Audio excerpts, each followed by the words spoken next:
Again, that's Genesis chapter 21, verses 22 to 34.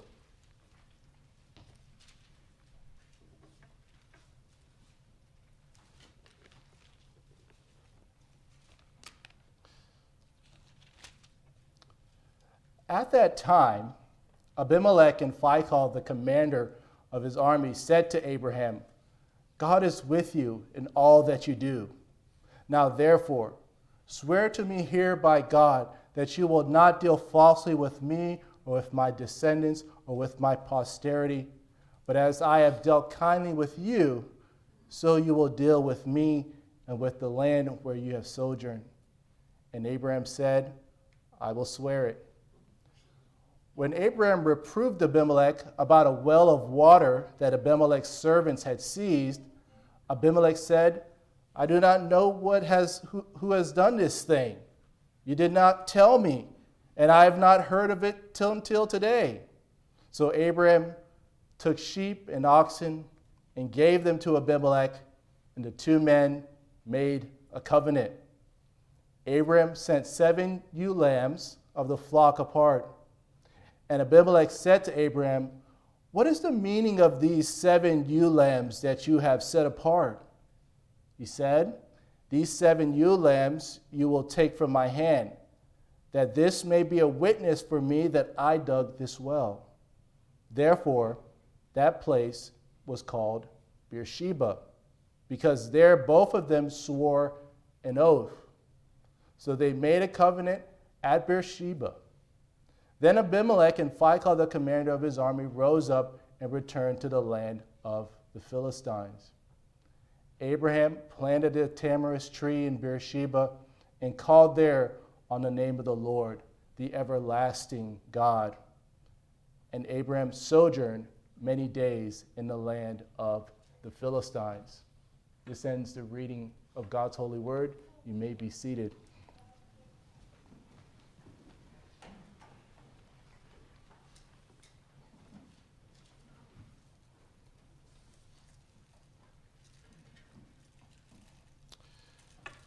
This is now the second time that we will encounter Abimelech in the story of Abraham.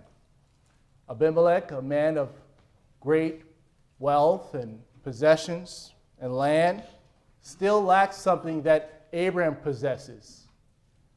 Abimelech, no matter all that he had, was a pauper in comparison to Abraham for this singular reason. God was with Abraham. Abimelech, a Gentile, wanted the peace that came from being on good terms with God's servant. So he desires to make a covenant.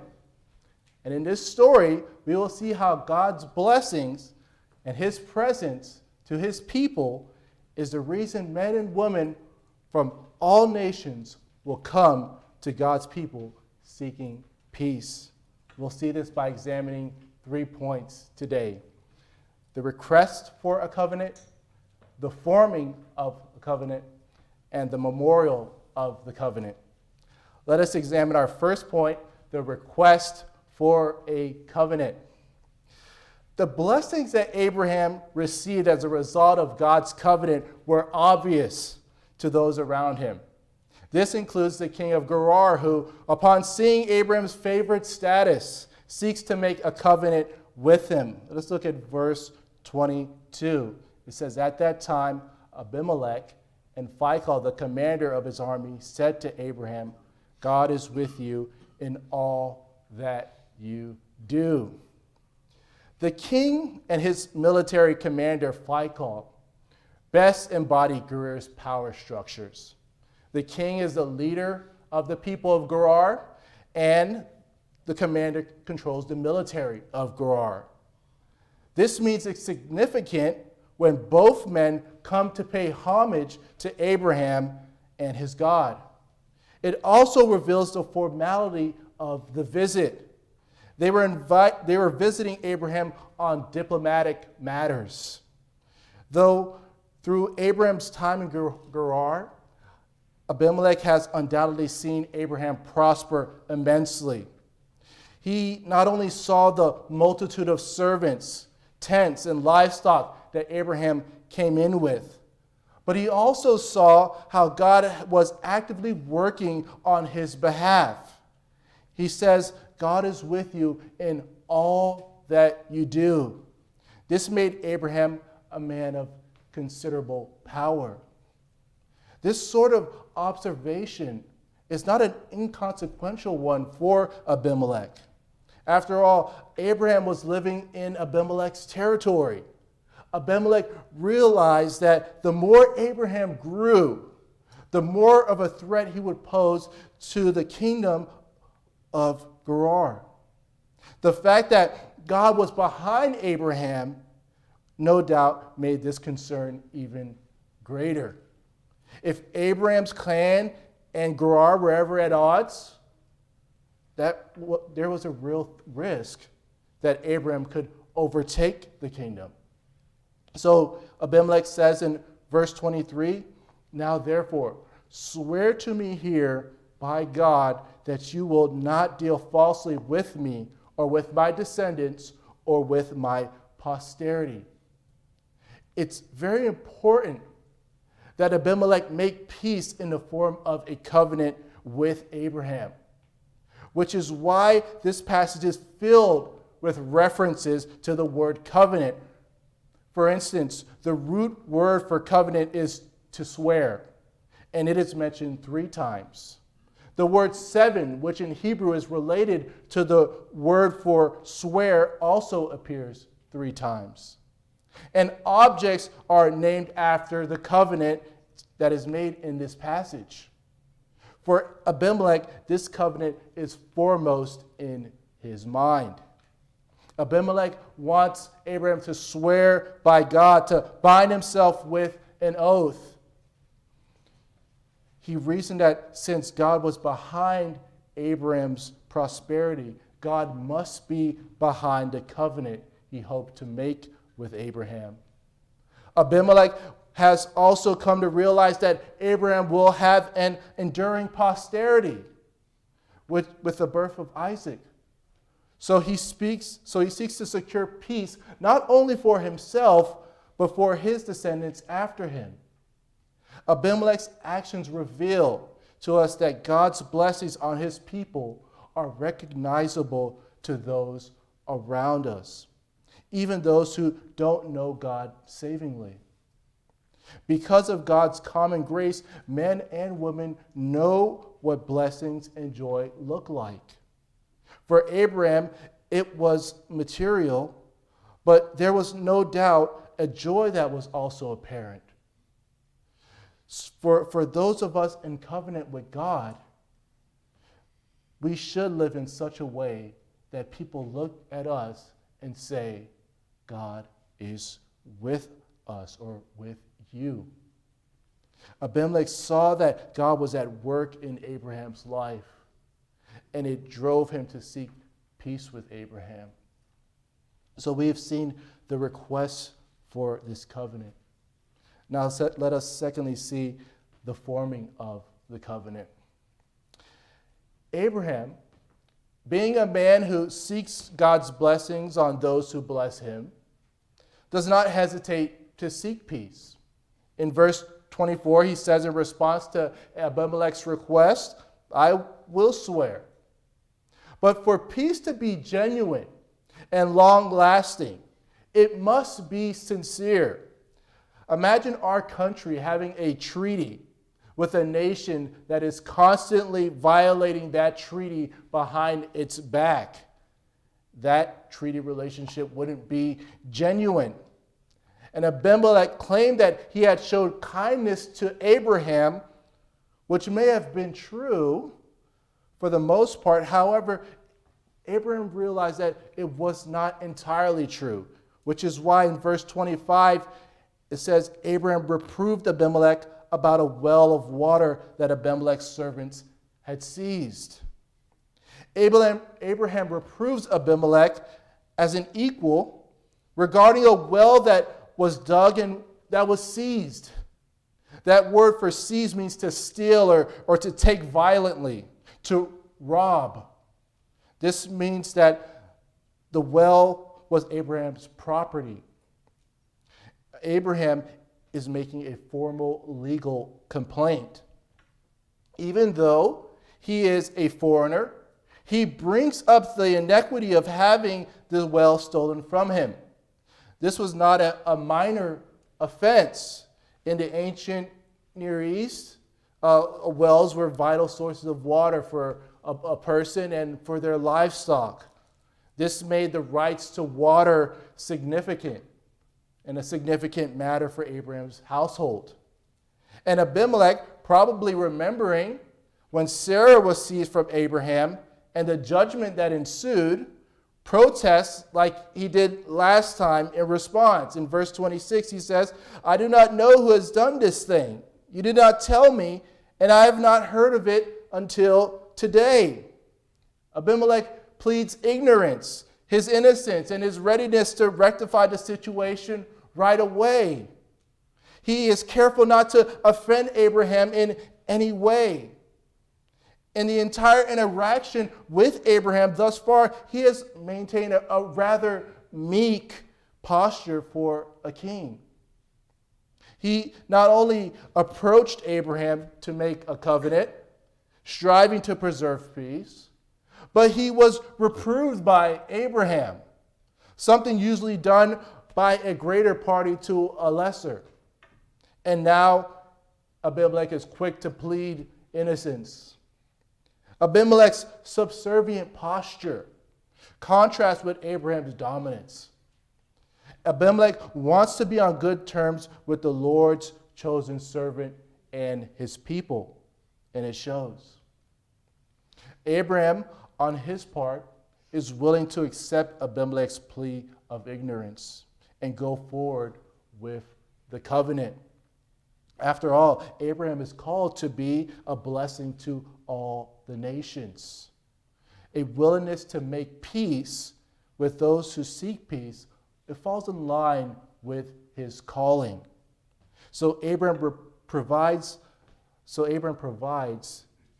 sheep and cattle for the covenant in verse 27. Just as a reminder, a covenant is an oath-bound promise in which both parties make a pledge. If you recall in chapter 17 of Genesis, God made a covenant with Abraham. And there God walked between the animal halves, declaring his fate would be that of the slain animals if he did not fulfill his part of the covenant. Well, in this covenant, which is new in that both are men, Abraham and Abimelech both pledged to perform services for the other. Abraham would promise to deal kindly with Abimelech and his family, and Abimelech on his part would acknowledge Abraham's ownership of the well. Notice how this covenant, though it's between two men, is directed by the Lord's man, Abraham. He confronts Abimelech with his people's trespass in taking the well. He provides the sacrifice of the covenant, and he assures his ownership of the land is acknowledged. In a similar way, God sets the terms of his covenant with us. He sets the terms of peace.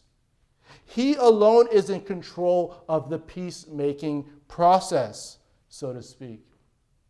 God gladly accepts pleas for peace, but peace must be directed by him.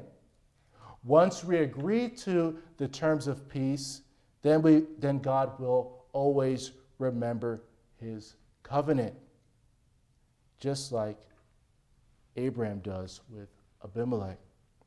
And so we've seen the request for the covenant, the forming of the covenant. Let us see thirdly the memorial of the covenant.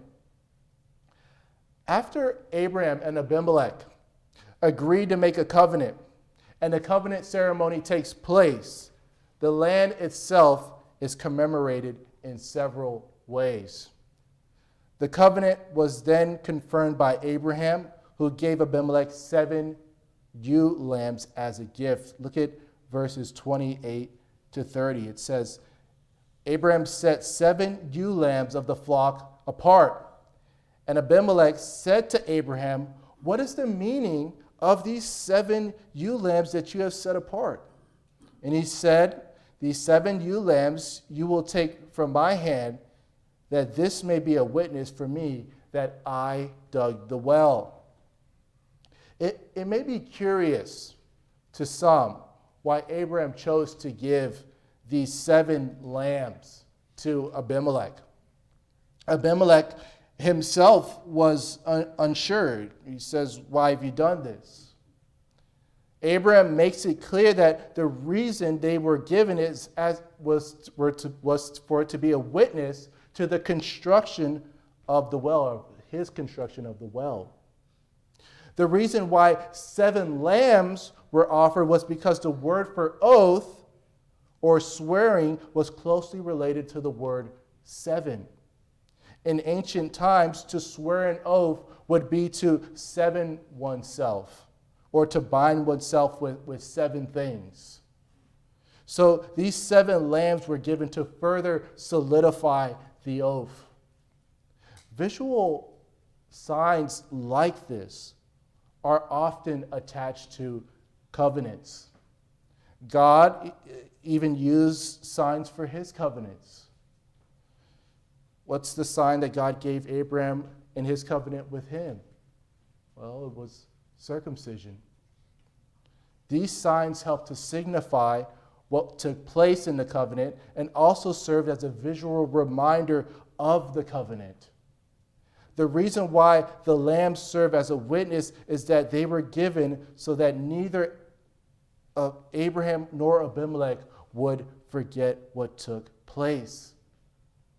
After this, the location where the covenant took place was also memorialized with a name.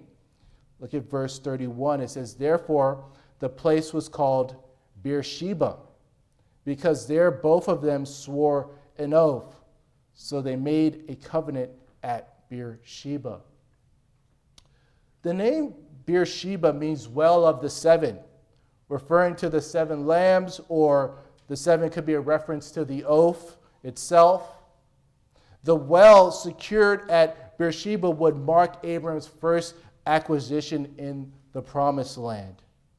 And the name given to the land would signify for future generations how that property was secured by an oath. It would also demonstrate God's care for Abraham, that God secured for Abraham and his descendants that which was essential for their sustenance and existence in the promised land, a well. Though the covenant was important to Abimelech for security reasons, for Abraham, it would serve as a reminder of God's faithfulness to his covenant promises. After Abraham names the area, he also plants a tree to memorialize the event. It says he plants a tamarisk tree. And that's not too difficult for us to understand. Even today, we have monuments that represent a particular event, even trees we plant to remember events.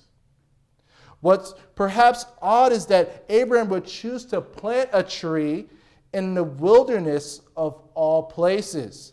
He plants a tree in this inhospitable place because God would assure its survival. Just like how he showed that he would assure the realization of his promise. This tamarisk, with its hard wood and long, narrow evergreen leaves, was an enduring tree which would emblematically grow throughout the duration of God's covenant. This was significant because Abraham would not live to see the fulfillment of all that God was promising him. In chapter 15, he was promised descendants that would number the stars in heaven. Abraham would not see that in his lifetime. But the tree's growth would be a symbol of God's faithfulness to keep the promise intact long after Abraham is gone. Abraham is reminded that it is God who ultimately will uphold the covenant, which is why he also marks the event by an act of worship. Verse 33 goes on to say that Abraham not only planted a tree there, but he called there on the name of the Lord, the everlasting God. Calling upon the name of the Lord is an act of corporate worship, where people would gather to worship and seek God for help. Abraham was publicly praising and professing his faith in the everlasting God. The reason why God can make everlasting covenants and Abraham could make this oath before God was God's everlasting nature.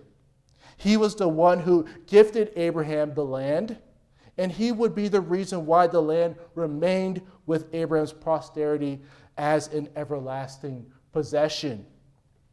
He would superintend the oath and assure Abraham retained all that was his. This was important because Abraham stayed in a land that was not fully his. In verse 34, it says, Abraham sojourned many days in the land of the Philistines. The territory belonged to the Philistines, which is why they claim the well as their own in the first place. That's what the whole conflict was about.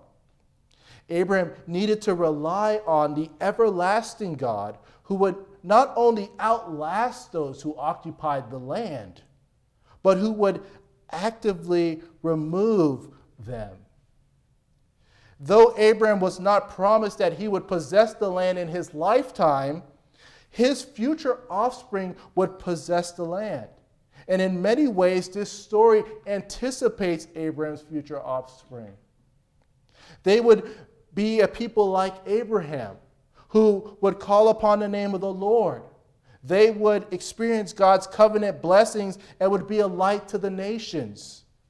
People from the nations around them would behold the blessings that God bestowed on his people and desired to make peace with God.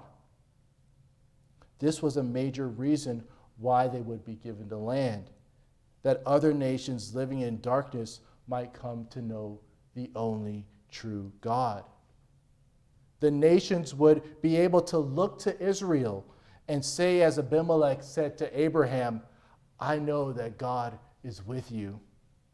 And on the basis, seek peace.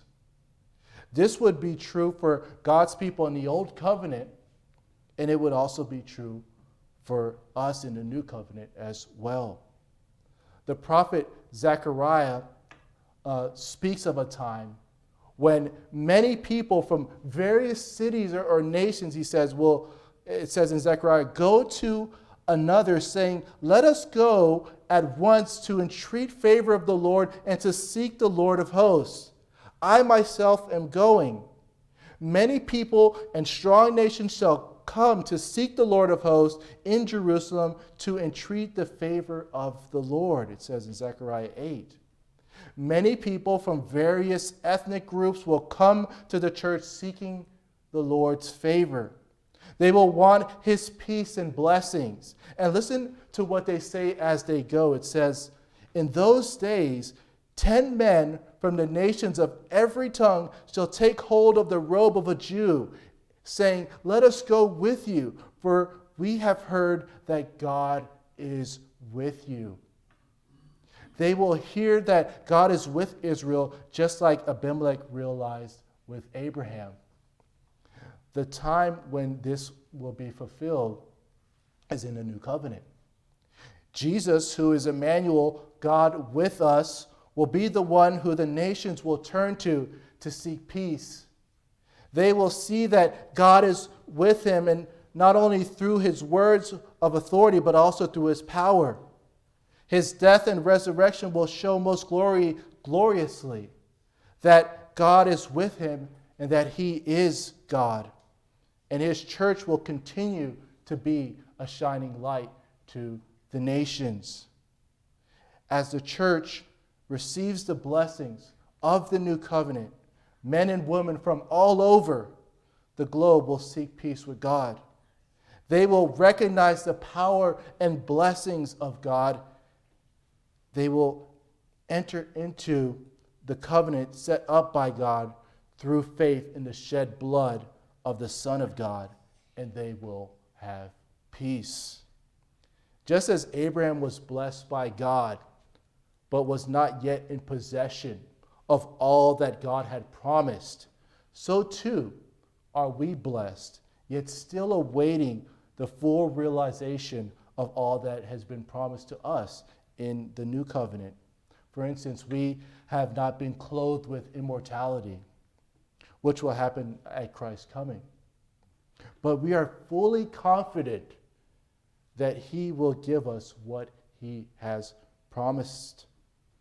And his sacraments prove that as well. So what do we do in the meantime? We do as Abraham did. We plant a tree. We worship corporately with our families. We live in faith. And we serve the Lord with an eye to the future, knowing that the everlasting God will fulfill his promise to bless his people both now and forever. Let us go before the Lord in prayer.